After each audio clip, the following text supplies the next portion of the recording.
You're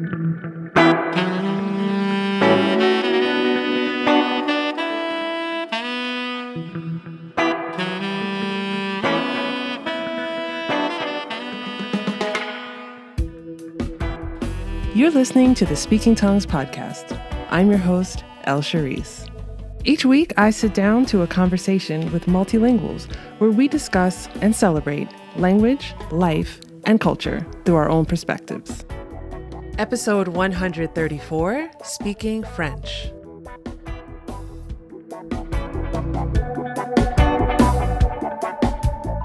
Welcome back to another episode of Speaking Tongues. I am here today with Julie. Julie is a language teacher and language learner who loves to bust myths around language learning.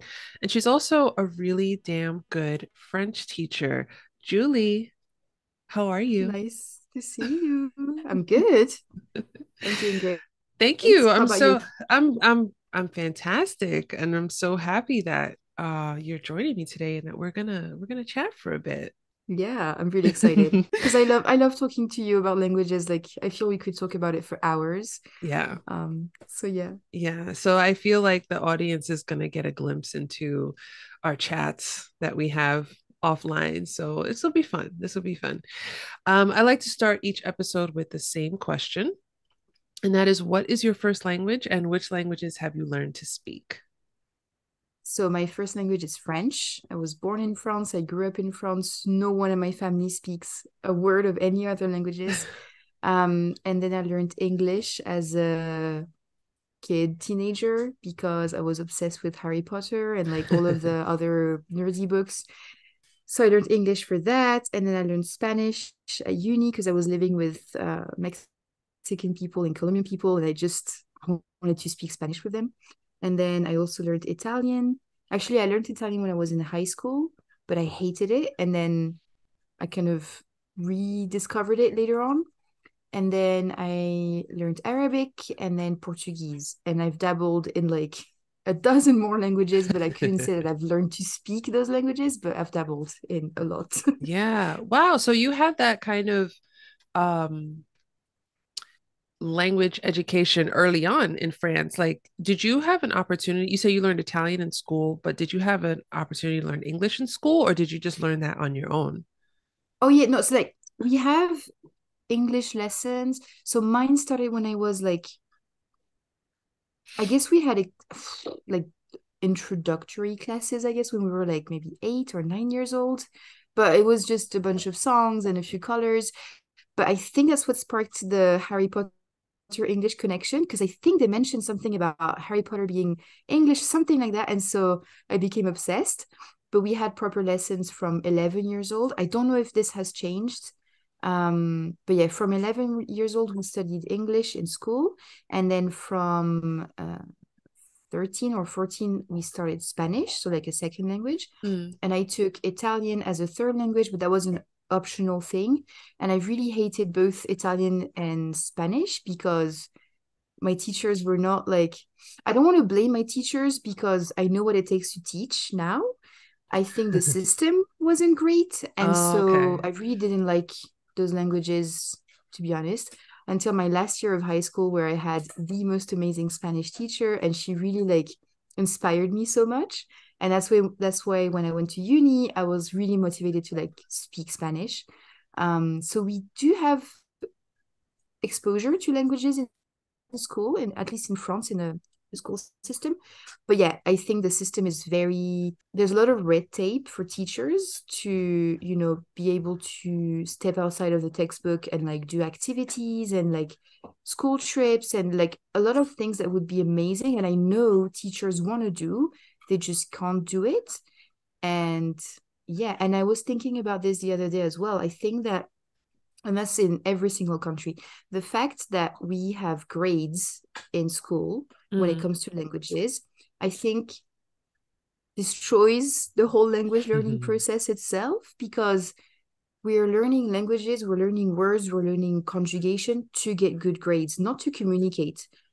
And even though some teachers do convey that passion and that spark for like, discovering new cultures and talking to people from different countries, in general, it's more about the grades, Yeah. right? And so, yeah, honestly, if I were like minister for education or something like that, I would just say like for languages, there are no more grades. Like it doesn't matter. The grades don't matter. Just learn to speak and have fun with it. But one can only, dream. No more grades for language learning. And I think that is a really interesting concept because, you know, like you said, I think if you're focused on being a straight A student, you're focused on, and that's what actually happened to me when I took my first French class. I'm realizing that now as you're saying that, like in college, I took a intensive French class, you know the story, and I got straight A's the entire class, midterms, quizzes, everything.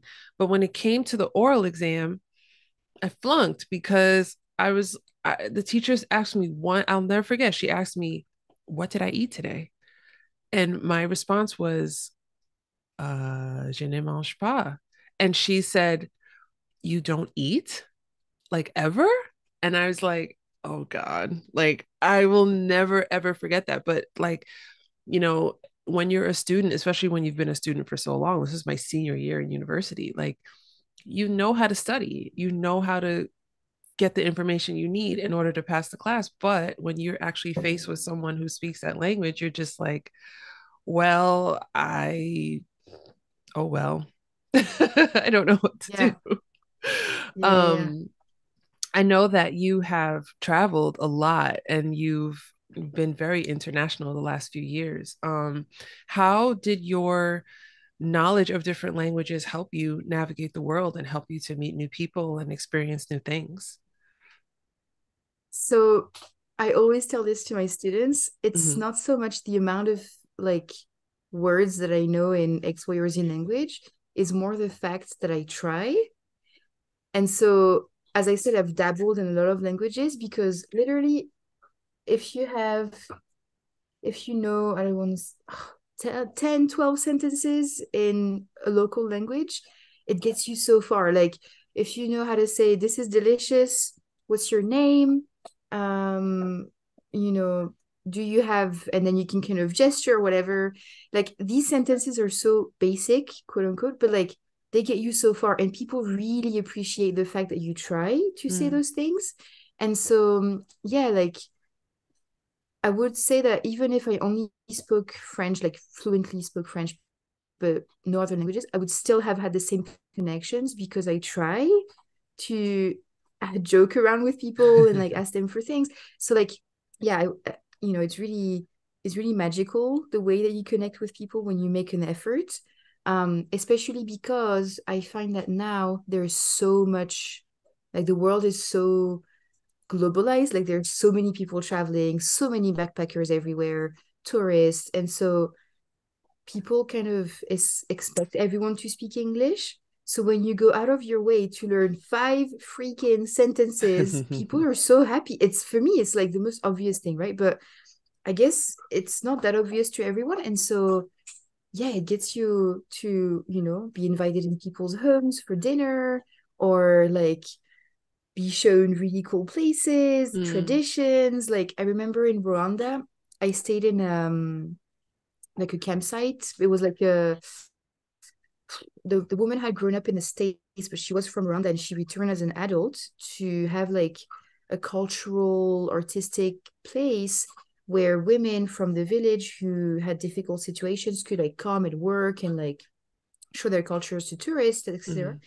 And I remember I would like joke around with them. So, and I didn't speak a word of English and I spoke like 5 words of Kinyarwanda, but I would joke around with them so much. And they like invited me to eat with them. And like, I don't know, it just felt so precious because I knew they didn't do that with any other tourist. Like it was really because I made the effort to say 5 words. So yeah, it's just incredible the amount of connections. Yeah. Do you remember what those words were in Kinyarwanda? I remember a few words. I remember amakuru. That's like hello. No, sorry, hang on. No, amakuru is how are you? Hmm. Muraho is hello. Okay. Okay, I might be completely wrong about this, so please. Be kind. Mimeza, I think was I'm okay. And then with one day was what's your name? to say my name is was ni toi Julie. I think in Shuti Wanje was like you're my friend, something. Oh, I can't remember. Oh man, I wish I remembered more. Yeah. It's it's okay. I put you on the spot. So Yeah, I should have revised. sorry. But Sorry, yeah, but but even with those few words, it's enough. Like, yeah. Yeah. I love that. I really, really love that because I think that we don't talk enough about how those little things can form such a big connection with people. And it's so funny. Like I've met people before, and I've even had people on the show who they'll say about their language, like, people don't really speak it, or my language is kind of like something else to like relate it to maybe something that an outsider would be more familiar with. And I'm always like, no, like tell me, stand in what your language is and tell me about it. And I don't, it's maybe because I'm in America, there's kind of a different attitude towards being foreign or being like an outsider. Um, but I'm always just like, no, I want to know, like, let me give you an example. I met someone years ago who spoke Urdu, and I'm remembering this for the first time. I haven't thought about this in a long time, but I remember he was saying to me like, "Well, it's kind of like Hindi," and I'm like, "Okay, but it has its own name and it's spoken by so many other people for a reason. So how do I say hello and goodbye and how do I say those things?" And I think it's really precious to have those moments of connection when you know, you can learn something about someone's language, and even if they think that you wouldn't care because it's not, one of the larger, more celebrated languages. And I love that you had that experience. but I completely agree with you, about Urdu and specifically about Urdu. So every language is like a bank of knowledge, and it's people's history and social tradition, and like there's so much information and knowledge within a language. And I agree with you that everyone should be like, I think it's very easy for me to say like everyone should be proud of their culture because I've never been harassed for my culture, right? So it's very easy for me to say that. But like everyone should really cherish their culture because it's so like so precious, and like for example Urdu and Hindi, they are very similar in everyday language and vocabulary. Hmm. However, when you go to more like intellectual or like technical topics, they differ, and that's because the education of Muslim people was mainly handled by like their religion, by Islam and the imams and stuff. And then in Hindi culture it was handled by, or I guess it came from like Sanskrit and like other influences, which is very strange because linguistically it's more known that in intellectual slash technical, political, whatever language, for example, if you compare French and Spanish, the higher up you go in like the level of Hmm. technicality of the languages, the more similar they are. When you go to like everyday life, they're very different. And it's the opposite for Hindi and Urdu, right? So these things alone just give us so much information already on like the evolution of the languages and their people. And India and Pakistan have a very complex history, and Yeah. like this is a map of that, so like I don't know. I know I'm very nerdy and cheesy when it comes to this topic, but like, I feel every language is so important. And I really wish I personally had more knowledge on how to preserve that and like how to help other people preserve their culture and language, because I don't Mhm. know what I could do, but like, it's so interesting. It's so Yeah. precious. Yeah. And I agree with you. And what you said about being being French, and you've never had your language and your culture be oppressed or judged or anything like that.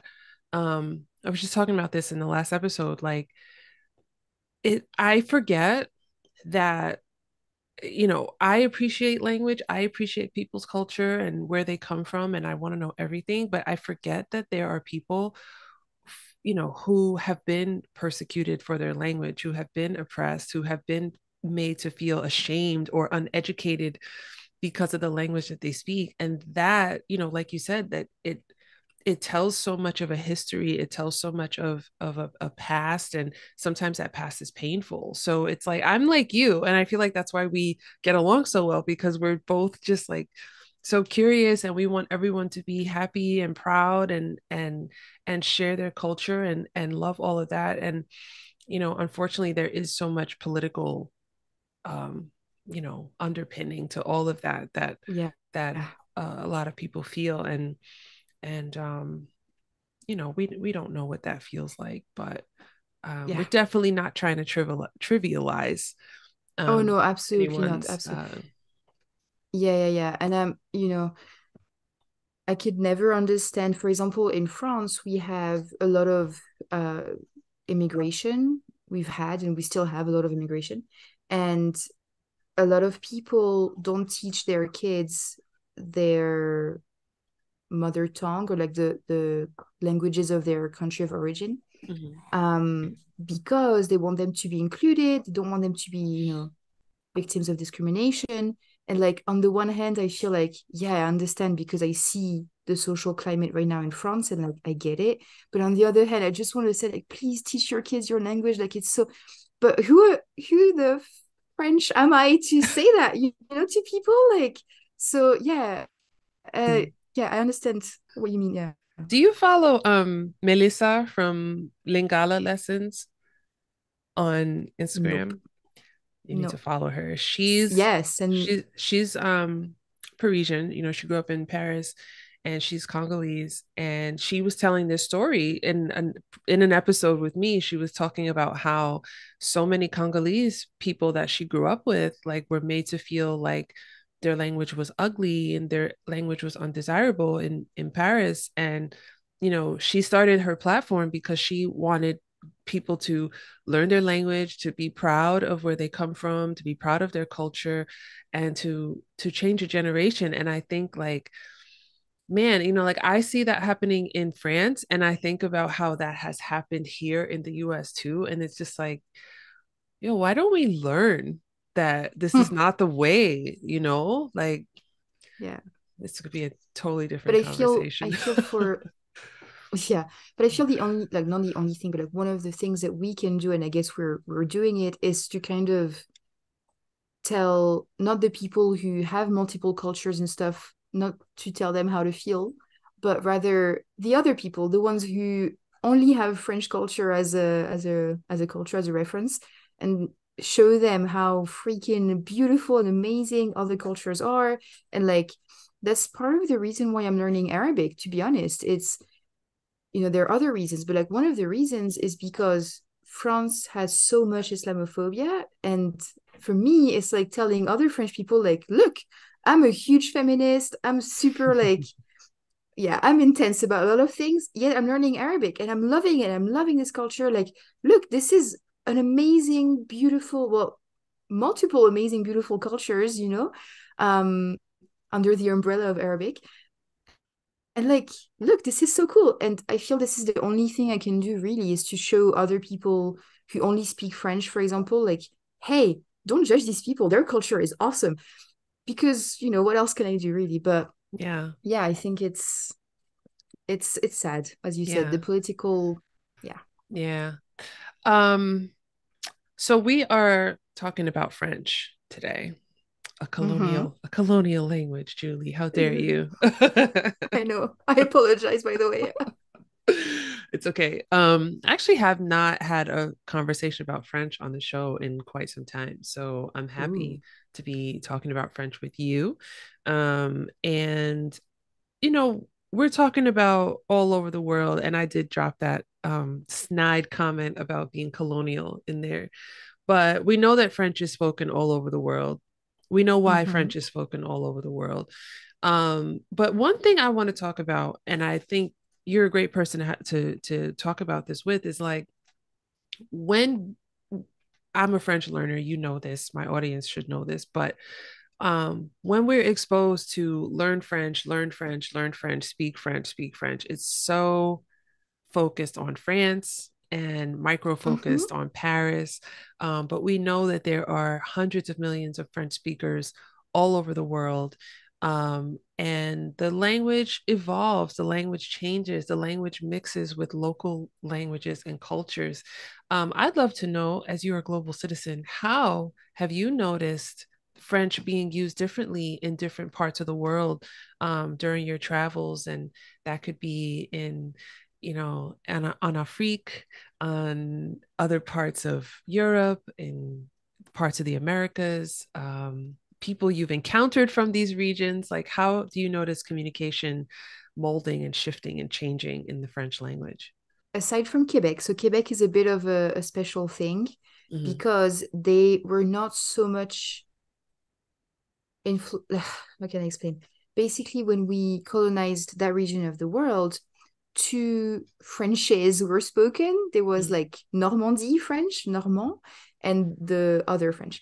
And so a lot of people from Normandy went there, which is why they have such a different accent and a different, you know, like vocabulary and everything. Even like Montréal is like le Mont Royal. So it's like it's Normand patois type of, that has Huh. influenced more than French as it is now, which is why it's so different. Mm. Um, and then obviously French has been influenced in other regions like the Caribbean, for example. That's why there are so many types of Creole and like some Pacific Islands as well. And, but when you go to, I don't know, Cameroon, when you go to Tunisia, when you go to, I don't know, Île Maurice, people who speak French typically learn it in school.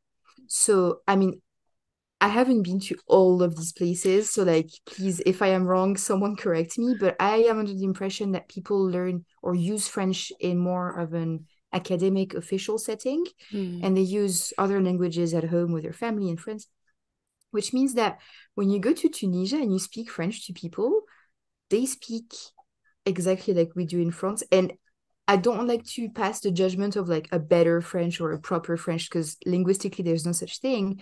But for most people, it would be deemed a more correct French, like a French that's more proper, more elegant, you know?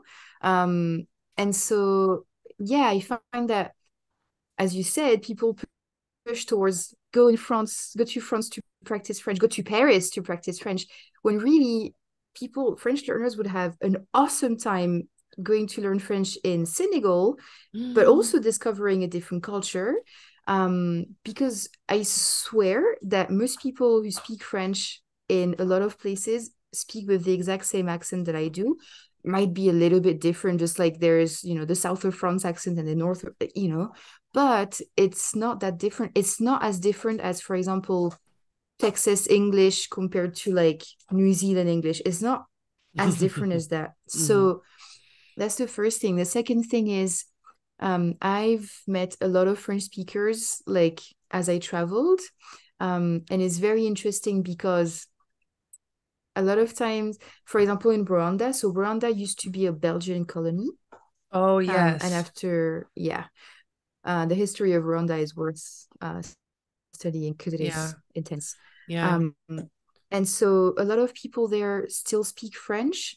So I found that it was either young people from like families with a lot of money. So they would go to like these French schools and stuff. So they spoke French like you and I.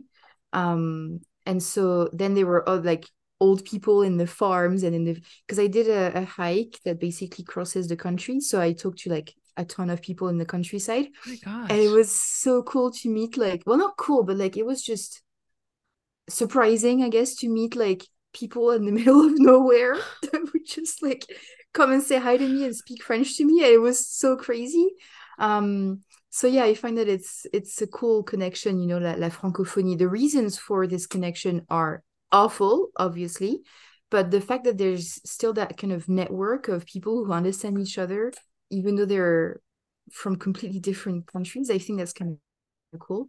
Um, I don't think it's um exploited enough, as in like I wish there were more cultural initiatives and like gatherings and I don't know, events around that were not so colonial in their vibe. Like, there Yeah. are some francophonie, journée de la francophonie, but it just feels very colonial, right? But I wish there were more stuff that were more about like, oh, I'm gonna sound so cheesy, but like, again, respecting and like celebrating each other's cultures, right? But anyways, and then another thing I found is that the French that people speak in a lot of regions, although they might have a bit of an accent or whatever, hasn't changed that much compared to French from France. Mm. However, French has kind of infiltrated the local languages. And I find that super interesting. So, like, for example, in Lebanon, where people speak Arabic, English, and a bit of French. So in Arabic, when you say hello, you will say one of the ways, at least in that region, is marhaba.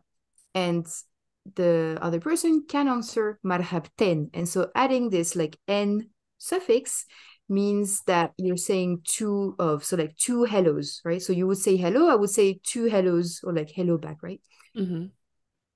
In Lebanon, they will Mm. say bonjour, and then the other person will say bonjouren.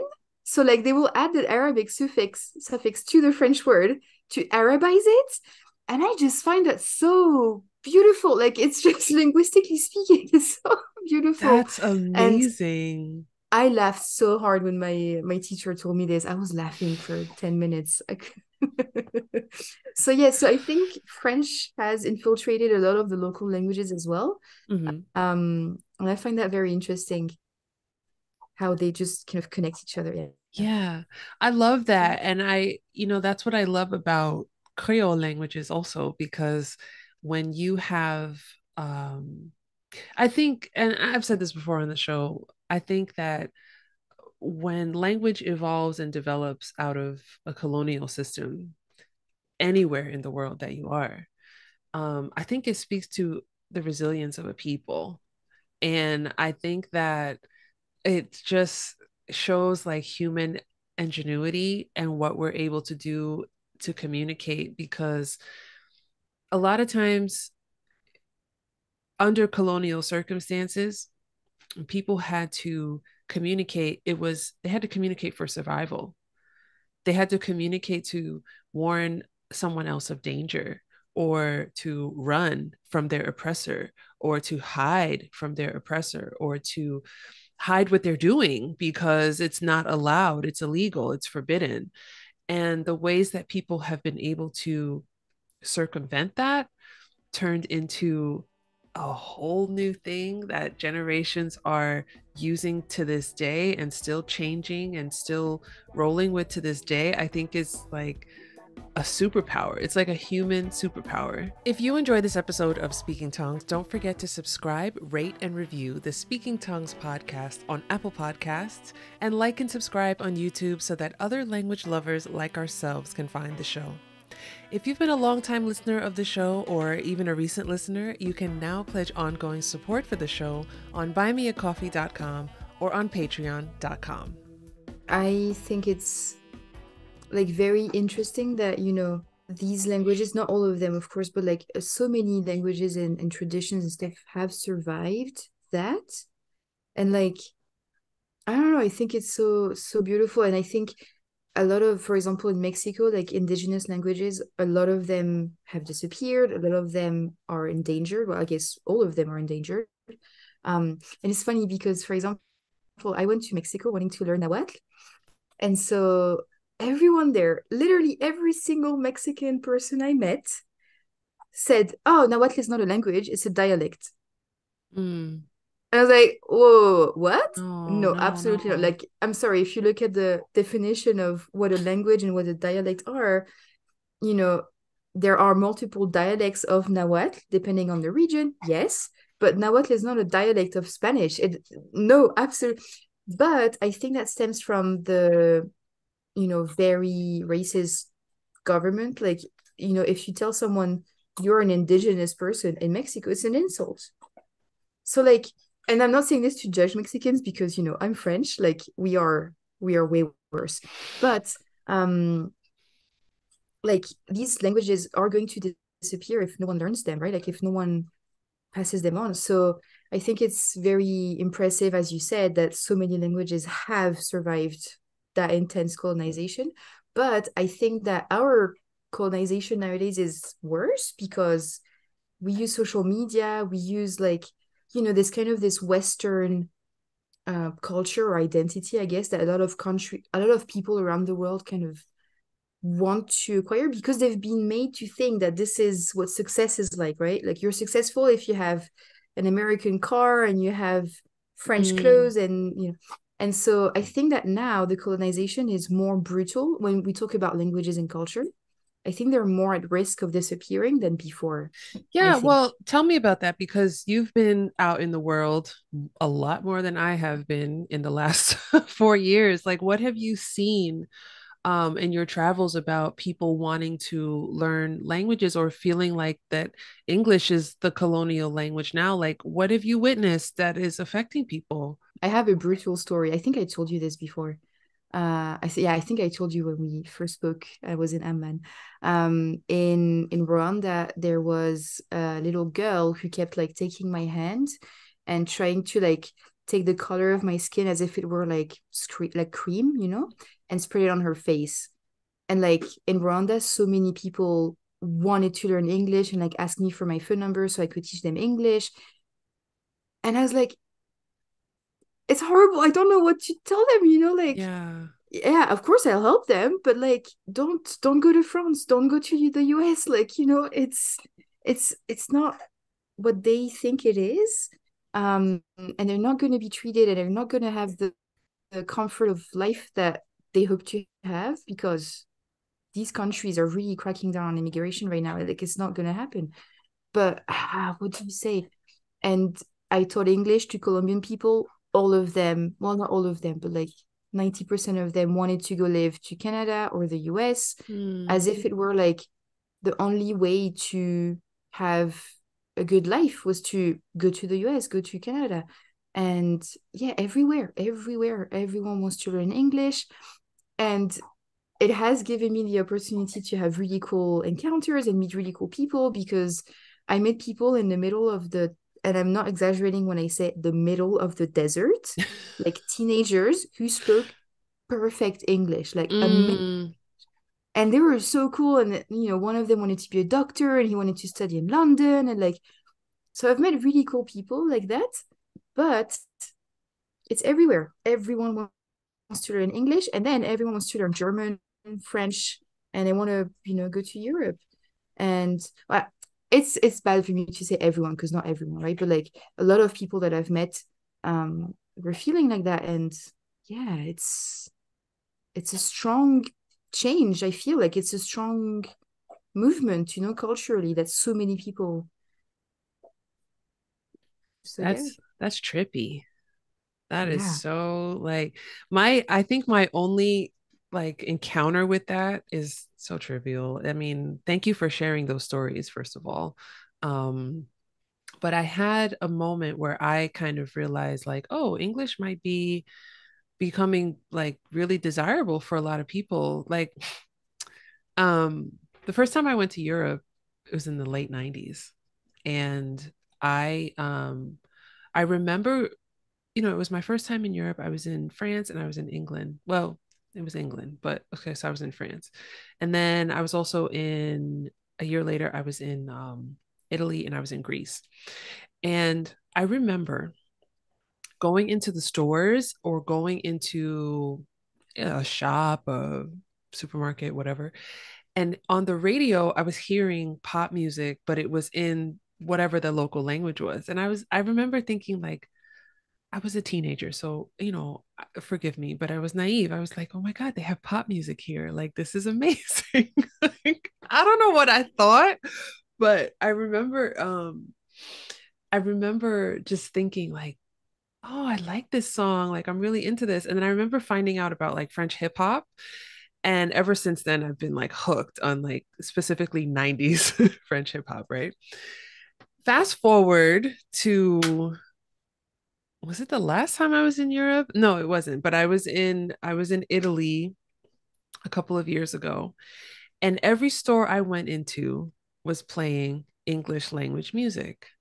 And it took me a few days to kind of realize it, but I was like, huh, so Rihanna's just as popular here as she is at home, or, The Weekend, or whoever the heck it was playing. And I just remember feeling at that moment like I'm really lucky that I had this pre-internet, pre-everything experience, but then it sucks because one thing I loved about going to Europe was going to the record stores and listening to, buying albums of like local artists and, you know, getting to know like that local music scene that was there and the hearing music in another language. And I didn't have that. I haven't had that experience in Europe the last few times I've been. And it's not, you know, it's not serious, but that's been my, association with understanding like, oh, I think English might be, you know, um might be a problem. Yeah. So, fun fact, in France, I don't know if that's still the case.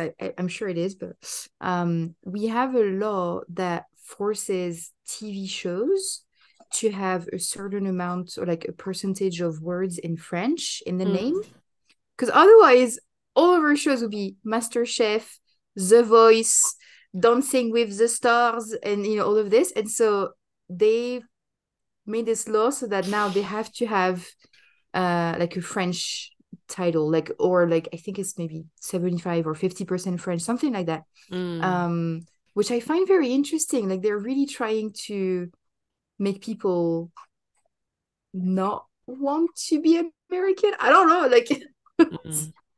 Yeah. I mean, yeah. but it makes sense because, like, what happens in 2 or 3 generations when you have kids who prefer to speak a language and then they cannot understand the language of their elders or their literature and things Yeah. like that. So, I mean, it's like a double-edged sword. Like on one hand, it makes sense, and then on the other hand, it makes sense, but you did talk a little bit about what you encountered in Lebanon with French words in the greetings. But while you were learning Arabic and while you were living in that part of the world, did you encounter any other Frenchification of Arabic or any other loan words into Arabic from French that maybe, or anything that maybe your knowledge of the French language helped you when it came to learning Arabic? It's very interesting because French has influenced Arabic. Well, we colonized them, but Arabic has also influenced French because of the immigration that, arrived in France mainly after the Second World War. So it is fascinating for me because I'm kind of after these two phases. So it's so interesting. For example, we have a lot of slang in French that comes from Arabic. And when I heard those words, in Jordan, out of nowhere, I heard them and I was like, wow, it has to mean this. Like it for sure it means that in French or English. So for example, un toubib in French is a doctor, but it's like a slangy version of doctor, right? And in Jordan, if I'm not wrong, I think they said tabib or toubib or something super, super close. And so with the context, when someone said I went to the doctor, I was able to understand the word doctor because of that. Um, a dog, which is also like a slangy, almost insulting word for a dog. We say un kleb or un klebard. But in Arabic, it's kalb. And I believe that in Maghreb Arabic, they pronounce the vowels differently, which means that kalb would have been pronounced like kleb or something like that. Anyways, you make the connection. Well, I made the connections because of that French slang and these words and their context. And it blows my mind every time that I'm able to connect between two languages. Like even the stupidest word, it feels like magic to me. It's so cool. So that has happened a lot. That's awesome. Weirdly, I found a lot of connections in the vocabulary of the hijab. So I don't know. I did look up, but I couldn't find a very strong answer. I don't know if it came from French and then was adopted by Arabic or vice versa. But for example, they would say chiffon, And un chiffon for us is like a tablecloth. Oh, And they say that to name a type of hijab, like a type of fabric. And then they will also say écharpe, which they don't have the letter P in Arabic, so that would be for the word écharpe in French. But again, I don't know which one came first. So could have been either or. But yeah, it's super, super interesting to see all of these connections. in the time that you've been, learning languages and traveling the world and talking with people and communicating with people, what are some things that have informed the way that you teach and the way that you relate to your students? And conversely, how has teaching informed the way that you learn languages? I guess, starting to teach French, well, I taught English before that, but starting to teach languages is what kind of made me stop judging people Mm, because for me, I've always been obsessed with learning languages. Like, first it was English. I used to invent languages when I was a kid. Like it's that big of a deal for me. But I never, for years, I didn't understand that it wasn't like that for other people. Like, it wasn't that easy because also my personality is like that because I love to talk to people no matter if we speak the same, even if we don't speak a word of the same language, I'm still gonna chat with people, you know. So like it took me a while to understand that not everyone is like that. And when I started to teach English and then French, specifically French because I was teaching one-on-one, that's when I realized, not everyone has the the je m'en fous attitude. Like I don't know how to explain it in English, but like the I don't care attitude. mm-hmm. Not everyone has that, and that's why it's so hard for so many people to learn languages because they, and please hear me out, I know it's going to sound mean, but like they just care too much what people think, and it's hard to kind of let go of that. And so I learned as a teacher that the most important thing when learning or teaching languages is compassion and patience and Mm-hmm. kindness. As a teacher, it doesn't matter what method you use, what textbook you use, what language you're teaching. The most important thing is to understand your student and to understand if they're feeling nervous, not to rush them, not to like make faces, even though you've been explaining the exact same thing for 3 hours. And like I have students, they really struggle with some things, but like I'm not going to make faces and be like, no, this is horrible. Like it's just going to break their confidence and their motivation.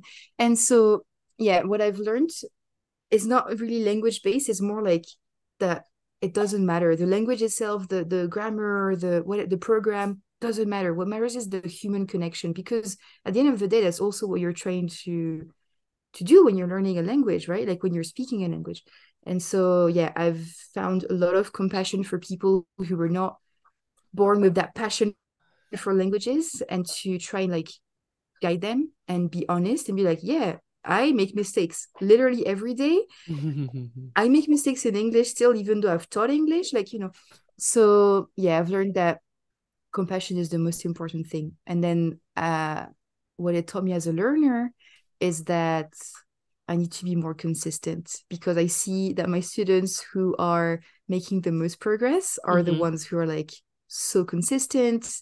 They do all of the homework that I send them. And like as a learner, I'm not like that. I am horrible. I will study every like 10 hours a day, every day for like a week and then forget about it for 3 months. And then I'm Mm-hmm. like, I don't understand when I'm not making any more progress in Arabic. Well, Julie. So yeah, consistency is key. Oh Kindness and my consistency. goodness.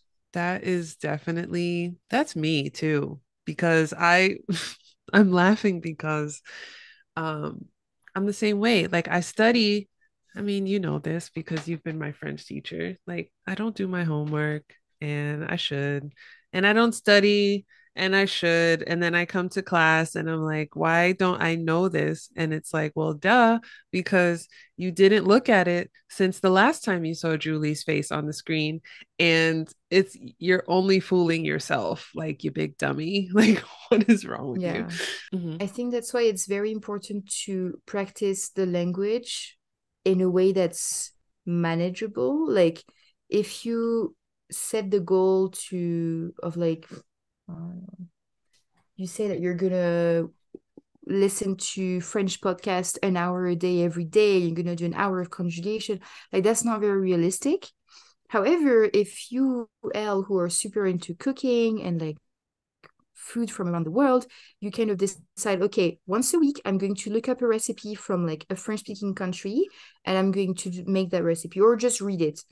That's a much more realistic goal for you because that's something that you already do in English anyways. And Mm-hmm. so I find that the most efficient thing is to do something that you already do. For example, for the past month or so, political events in the Middle East, well, Swana region have been quite intense.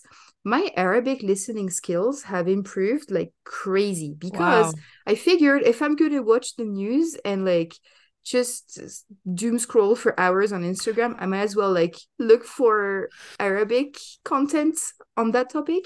So my listening has improved Mm-hmm. drastically for the last month.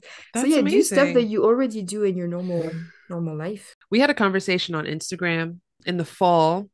It was in the fall of 2023 on Instagram about, and it was really me ranting about being annoyed about French speakers and how they, some people, not everyone, can be very critical of people who are learning. And I was expecting to just be talking to the ether, and then Julie hopped on, and then it became a dynamic conversation. So thank you again for that, for coming You're through welcome. and sharing your opinions with us. Um, when you're teaching as a teacher and I've taken lessons with you. I think you're a phenomenal teacher. Um, what are some of the, in light of the conversation that we had, and then in light of the fact that you are teaching French, what are some of the pitfalls and things that you see that learners face? What are some things that you see learners struggle with? And what is your general advice for people who are learning French? Or if you want to give a little mini lesson, things that may be able to help them with some common struggles that people have. Okay, so the first thing I would say is the pronunciation. So a lot of people first are obsessed with the letter R in French. The letter R does not matter. You could very well say like an English, or like a Spanish, whatever. It doesn't matter, honestly. People are still going to understand you. What matters is not pronouncing the letters that are silent. And more than that, pronouncing the vowel sounds properly. So ask your teachers, language partners, whatever, if you're struggling with a specific sound, ask them where is it in your mouth when you say it? How do you place your mouth? Because it is so dumb, but sometimes even saying my mouth goes more like horizontal, that's really helpful already for people. So ask people specific sounds like that. How are they pronounced? And second, close your eyes because I find that I've made a little experiment over the past few weeks. When people read a word that's written with like 20 different letters, but there are only two sounds, they really struggle to pronounce it, which is completely fair. Close your eyes. Either put the audio on like Google Translate, you can have the audio of the word.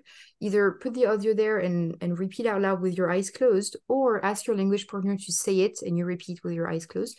But don't look at the word when it's written because that is just very confusing. You need to remember how it's pronounced without the letters that confuse your brain. So that's the tips on pronunciation.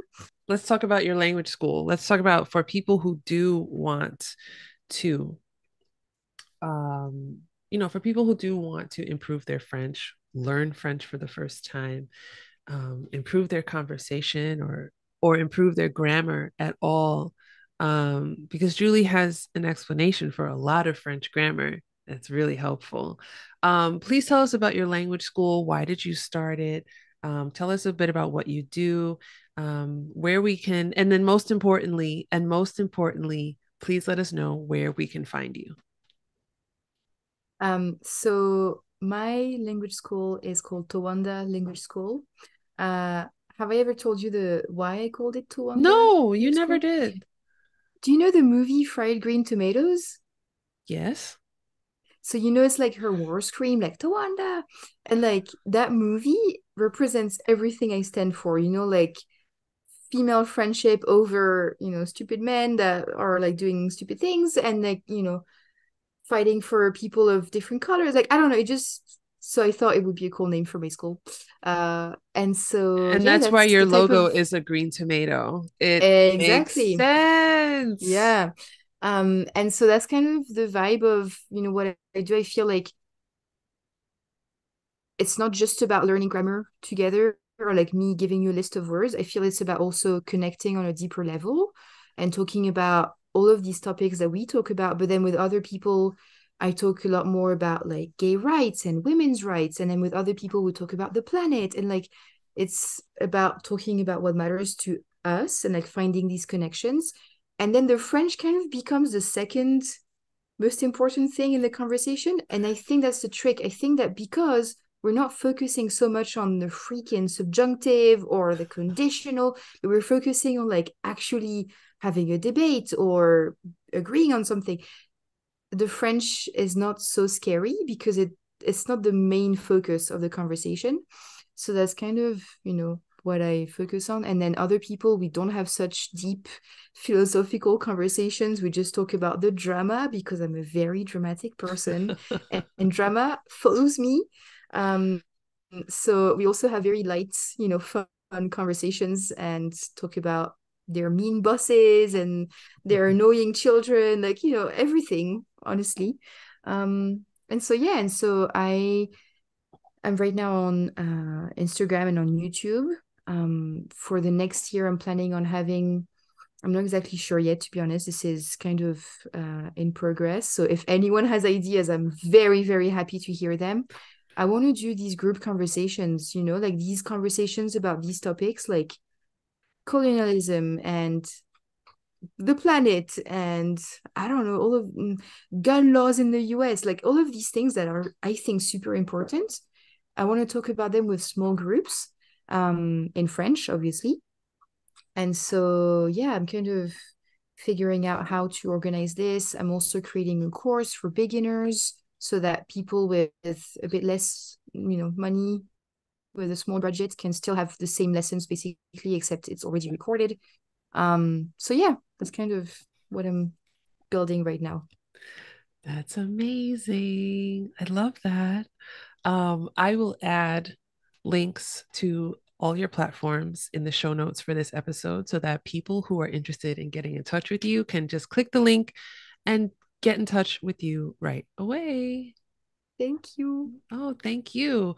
Thank you for this conversation. I just want my listeners, my viewers, however you're watching this episode, to know that I think the world of Julie.